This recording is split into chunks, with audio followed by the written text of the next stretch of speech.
خواتین اور ہمارے بچے وہاں دھرنا دے کے بیٹھے ہوئے ہیں. یہ جو کہتے ہیں کہ راشن جو ہے وہ کشمیریوں کا راشن بند کریں گے, میں کہتا ہوں ہمیں تمہارے راشن کی ضرورت نہیں ہے, تمہیں ہماری ضرورت ہے. تھوڑا خیال کرو, تھوڑا خیال کرو, تمہیں ہماری ضرورت ہے. کہیں ایسا نہ ہو, کہیں ایسا نہ ہو کہ باقی راستے کھل جائیں اور پھر تم ہماری ملتے کرو, ہمارے ترلے کرو. کہیں ایسا نہ ہو, کہیں ایسا نہ ہو کہ تجارتی راستے پھر باقی اختیار کر لیے جائیں. اس لیے گزارش یہ ہے حالات کو نارمل کرنے کے لیے حکمرانوں کو یہ عوام کی اسٹیٹ ہے, یہاں پر کوئی مارشل لا نہیں ہے, یہاں پر کوئی ڈکٹیٹر نہیں ہے. اگر کوئی ڈکٹیٹر ہو تو ہم کسی ڈکٹیٹر کو نہیں مانتے. کشمیر کے عوام کسی ڈکٹیٹر کو قبول نہیں کریں گے, کسی بھی ڈکٹیٹر کو قبول نہیں کریں گے. اس لیے گزارش ان سے یہی ہے, یہی ان کے ساتھ جو ہے وہ ہم جو ہے وہ پرامن زبان میں یہی ہم ان سے کہنا چاہتے ہیں کہ کشمیر کے لوگ اب آپ کی بیعت نہیں کریں گے. کشمیر کے لوگ جو ہے وہ کشمیریوں کو بند کرو گے تو ہم پونچھ کا, راولا کوٹ کا 33 نوٹ والا راستہ پونچھ سے بحال کرنے کا مطالبہ کریں گے. بے شک. اگر ہمیں تم ہماری گندم, ہمارا پانی, ہماری ادویات پاکستان کے راستے سے بند کرو گے تو ہم سری نگر کے راستے سے وہ ادویات لیں گے. وہ ہماری ریاست ہے. بے شک. اس ریاست سے آٹا, چینی, پانی, بجلی لینے سے تم ہمیں نہیں روک سکتے. بے شک. اگر تم ہمیں مجبور کرو گے تو ہم چکوٹھی کے راستے سے سری نگر کی طرف مارچ کریں گے. بے شک. تم ہمیں مجبور کرو گے تو ہم کارگل سے لداخ کی طرف جائیں گے. بے شک. ہمیں تمہاری ضرورت نہیں ہے. یہ جس راستے پہ جس ظلم و ناانصافی کے راستے پہ تم نے سفر شروع کر دیا ہے, اس کی انتہا ہم جموں کشمیر کے لوگ ہیں جو اس کی انتہا کریں گے. اور وہ انتہا یہ ہے کہ ہم اپنی ریاست کی حفاظت کے لیے اپنی ریاست کے دوسرے حصے کی طرف رخ کریں گے. تم بند کر دو سارا کچھ, ہمیں نہیں چاہیے تم سے. ہم تم سے معافی مانگتے ہیں.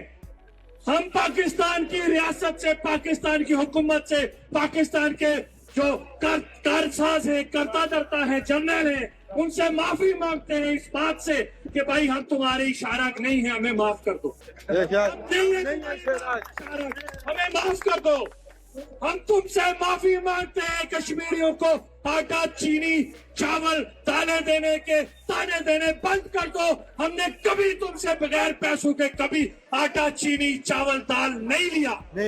ہم تم سے معافی مانگتے ہیں کہ تم ہماری فوجیں ہمارے تحفظ کے لیے جموں کشمیر کے اندر جو پاکستان کی فوجیں آئی ہیں, جو تمہارا میڈیا کہتا ہے, جو تمہاری ریاست کہتی ہے, جو تمہارے حکمران کہتے ہیں کہ ہم اگر معافی مانگتے ہیں تم اپنی فوجیں آج ہی واپس لے جاؤ. تم اپنی ریاست کے تمام جو یہاں پہ ہمارا انفراسٹرکچر ہے واپس لے جاؤ. ہند متروں, پاکستان کے آکوپائڈ کشمیر میں کھانا پینا سب بند کروا دیا ہے. کچھ بھی ابھی تک جموں کشمیر میں ملنے نہیں دیا. دکانیں بند کروا دی ہے اور سب آنے جانے والی وستو پہ روک لگا دی ہے اور انٹرنیٹ بند کروا دیا ہے. سب بند کروا کے پاکستانی فوج ابھی جموں کشمیر میں بہت بڑا گیم کرنے والی ہے اور 1-2 لوگوں کو گرفتار کر لیا ہے. اور اب موقع ہے بھارت کو, اور کشمیریوں کہہ رہے ہیں, پاکستانی کشمیر والے کہہ رہے ہیں ہم پاکستان کا حصہ نہیں ہے, ہم انڈیا سے ملنا چاہتے ہیں. آپ کا کیا کہنا ہے؟ اپنی رائے ضرور کمنٹ میں دیجیے. جے ہند. کشمیری عوام سے مخاطب ہو کے ایک ریکویسٹ کروں گی کہ ساری زندگی ہمیں یہی بتایا گیا کہ ہم پاکستان کی شارہ گیں, کشمیری پاکستان کی شارہ گیں.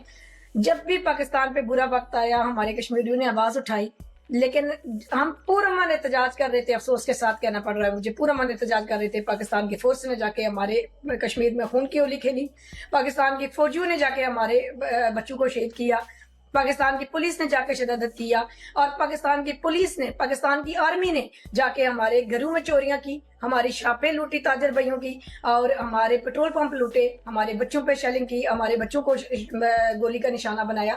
یہ پھر ہمارا ہمدرد ملک کیسے ہو سکتا ہے؟ ان سے تو بہتر انڈیا کا ملک ہے, ہم ان سے اگر ہاتھ ملا لیں تو زیادہ بہتر ہے.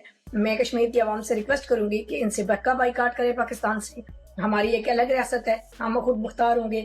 بالکل پاکستانی کسی بھی بندے کو ہم ایکسیپٹ نہیں کریں گے آج کے بعد, کیونکہ باقی کسی بھی آؤٹ آف کنٹری سے ہمارے پاس کوئی بھی فورسز لڑنے کے لیے نہیں آئی. ہمارے اگینسٹ کھڑے ہوئے کون؟ پاکستانی کھڑے ہوئے.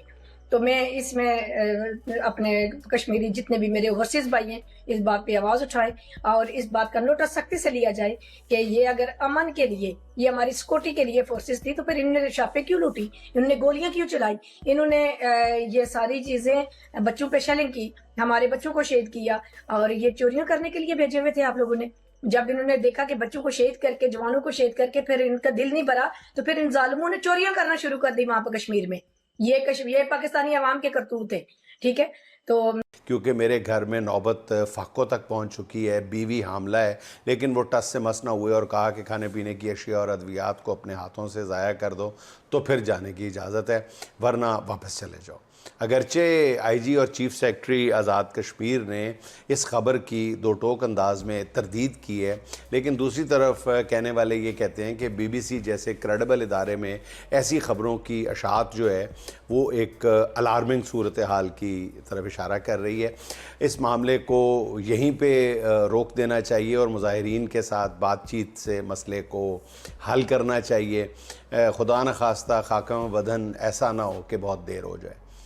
اچھا ناظرین, راولاکوٹ اور میرپور کے لوگوں کو کشمیری نام ماننے کے بیان پر بلاول بھٹو نے مطالبہ کیا تھا کہ خواجہ آصف کو کابینہ سے برطرف کیا جائے اور ان سے معافی مانگنے کا مطالبہ کیا تھا, مگر حسب عادت خواجہ آصف اپنی غلط بات پر انتہائی ڈٹائی کے ساتھ ڈٹ گئے. بلاول بھٹو کے مطالبے پہ خواجہ آصف کا یہ کہنا ہے کہ برتھ سرٹیفکیٹ سے کوئی کشمیری یا پاکستانی نہیں بن جاتا. میں نے جو لکھا ہے ثبوت کے ساتھ لکھا ہے, مجھے اس پر کوئی ندامت نہیں ہے. خواجہ آصف کے اس وضاحت پر سینئر صحافی وزرت اللہ خان نے مشورہ دیا ہے کہ خواجہ آصف کو پان کھانا چاہیے کیونکہ اس سے منہ بند رہتا ہے. یہ بات اب پایہ ثبوت تک پہنچ چکی ہے کہ خواجہ آصف جب بھی بولیں گے کوئی نہ کوئی بلنڈر ہی ماریں گے. خواجہ آصف خود کو بہت بڑا کشمیری قرار دینے کے ساتھ ساتھ ان دنوں کشمیریت کے سرٹیفکیٹ بھی بانٹتے ہوئے نظر آ رہے ہیں, مگر مقبوضہ آبادی کے لوگ پاکستانی خواجگان کی کشمیریت پر سوالات اٹھا رہے ہیں.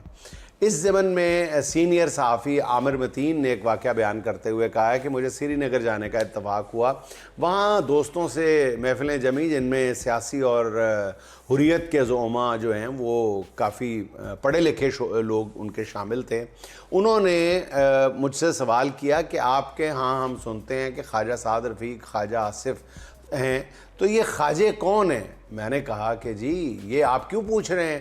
تو انہوں نے کہا کہ خواجہ کوئی کشمیریوں کی ذات نہیں ہے, یہ ایک لقب ہوتا تھا. راولاکوٹ کے اندر انتخابات کا ماحول نہیں, تو کیا آزاد کشمیر کے دیگر تمام مقامات اور ڈویژنز میں الیکشن ہو جائیں گے اور پلندری اور راولاکوٹ کی کل ملا کے 7 سیٹیں بنتی ہیں اسمبلی کی؟ کیا پلندری اور راولاکوٹ کی 7 سیٹوں کے اوپر انتخابات ہوں گے؟ ہو بھی سکتے ہیں. عین ممکن ہے کہ وہاں پہ ووٹنگ کروا لی جائے, ٹرن آؤٹ ہو سکتا ہے بہت تھوڑا آئے, 2%, 4% یا 5%. لیکن اس ملک کے اندر جہاں فارم 47 کی پیداوار حکومتیں بن چکی, وہاں پہ جو ووٹ رجسٹرڈ ہیں لوگ نہ بھی جائیں تو ان کے نام کے ٹھپے لگا کے تو ٹرن آؤٹ بھی تو بڑھایا جا سکتا ہے. ساتھ میں دیکھیے کہ ابھی تک امیدوار جو ہیں وہ 90% آزاد کشمیر کے اندر اپنی انتخابی مہم چلانے کے قابل نہیں ہیں. الیکشن سر کے اوپر ہے اور اس طریقے کا ماحول نہیں بن رہا. انٹرنیٹ بند ہے, لوگ روز پوچھتے ہیں کب آن ہوگا, نہ مجھے پتا ہے نہ آپ کو علم. تو یہ ان کو ہی علم ہوگا جنہوں نے اس کو بحال کرنا ہے. تو لہٰذا جہاں پہ تحریک انصاف نے مارجین کی 12 سیٹوں کے اوپر الیکشن نہ لڑنے کا اعلان کیا, وہیں پہ آزاد کشمیر کے انتخابات ہونے کا جو معاملہ ہے وہ بھی ایک گورکھ دھندا بن چکا ہے. یہ کس طرف حالات جائیں گی, عوام کیا سوچ رہے ہیں؟ لوگوں کو مارا گیا, ریاستی دہشت گردی کی گئی, دھرنا جاری اور ساری ہے, اور وہیں پہ صاحب جوائنٹ عوامی ایکشن کمیٹی جو ہے وہ کس کال کے انتظار میں ہے.